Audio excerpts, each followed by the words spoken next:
Bowler হিসেবে আন্তর্জাতিক ক্রিকেটে আবির্ভাব হলেও মেহেদী হাসান মিরাজকে এখন পুরো দস্তুর অলরাউন্ডার বলাই যায়। কেউ কেউ মনে করেন সাকিব আল হাসানকেও ছাড়িয়ে গেছেন তিনি। স্বভাবতই আসে বিশ্বসেরা অলরাউন্ডারের আলোচনাটাও। কঠোর পরিশ্রমে নিজেকে অলরাউন্ডার হিসেবে প্রতিষ্ঠিত করা মিরাজ অবশ্য বিশ্বসেরা অলরাউন্ডার হওয়ার জন্য করতে চান আরও কঠোর অধ্যবসায়। সাকিবের কেরিয়ার প্রায় শেষ, ফর্মটাও আগের মতো নেই। হয়তো নানা দুশ্চিন্তা দুঃসময় গ্রাস করে রেখেছে তাকে। র্যাঙ্কিংয়েও নেই আগের মতো দাপট। তবে এই কঠিন সময়ে দলের ত্রাতা হয়ে হাজির মিরাজ।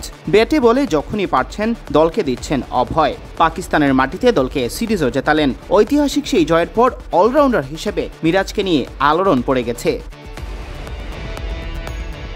মিরাজ অবশ্য সাকিবের মতো বিশ্বসেরা অলরাউন্ডার হওয়ার জন্য আরও অনেক পরিশ্রম করতে চান, আরও অনেক সময় নিতে চান। আপনি দেখেন যে একটা টিমে যদি দুইটা অলরাউন্ডার খেলে এটা টিমের জন্য অনেক অ্যাডভান্টেজ থাকে।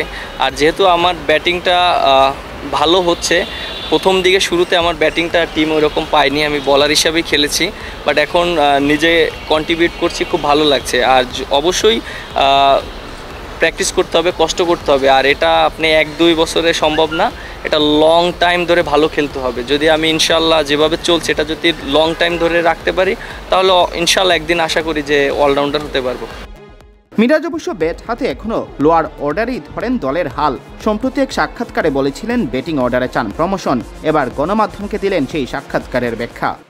হ্যাঁ, একটা টিমে যদি ট্যালেন্টাররা কন্ট্রিবিউট করতে পারে একটা ব্যাটসম্যানকে, তাহলে একটা টিমের একটা মূল স্ট্রেংথ। আপনি দেখেন যে আমরা যে পাকিস্তানে ম্যাচ জিতেছি, আমাদের ট্যালেন্টার থেকে কিন্তু অনেক সাপোর্ট এসেছে।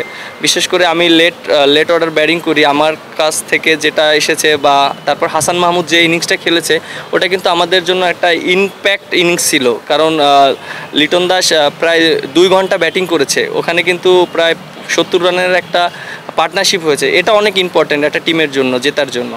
বেসিকলি আপনি যেটা বললেন যে 8 নাম্বার ব্যাটসম্যান হতে চাই না, কারণ 8 নাম্বারে ব্যাটিং করা অনেক প্রেশার। কারণ ওইখানে আপনি দেখেন টিমের অনেক সিচুয়েশনে এরকম থাকে যে টিম অনেক ভালো খেলেছে, তারপরে 8 নাম্বারে আমার নামতে হয়। আবার দেখেন এমন সিচুয়েশন থাকে যে টিম সবাই ব্যাটসম্যানরা ফল্ট করেছে, তখন আমার প্রেশারে ব্যাটিং করতে হয়। বাট জিনিসটা ওই ইঙ্গিতে আমি বলেছিলাম যে 8 নম্বরের সেরা প্লেয়ার হতে চাই না, উপরের দিকের সেরা প্লেয়ার হতে চাই। জিনিসটা আসলে এরকম ছিল। সাকিব ভাই আমি দুজনই খেলছি। ওয়ার্ল্ড ক্রিকেটে কিন্তু সবাই বেশি দিন মানে একটা পর্যায়ে কিন্তু সবারই রিটায়ারমেন্ট আসতে হয় এবং সবাই ক্রিকেট ছেড়ে দিতে হয়। দেখেন যে ওয়ার্ল্ড ক্রিকেটে প্রত্যেকটা টিমেই কিন্তু এরকম আছে রিপ্লেসমেন্ট। আমার কাছে মনে হয় যে আপনি যেটা বললেন যে সবাই তো আর সারা জীবন খেলবে না, সাকিব ভাই যখন থাকবে না তখন হয়তো আমার রোলটা আরও বেশি ইম্পর্টেন্ট হয়ে থাকবে টিমের জন্য।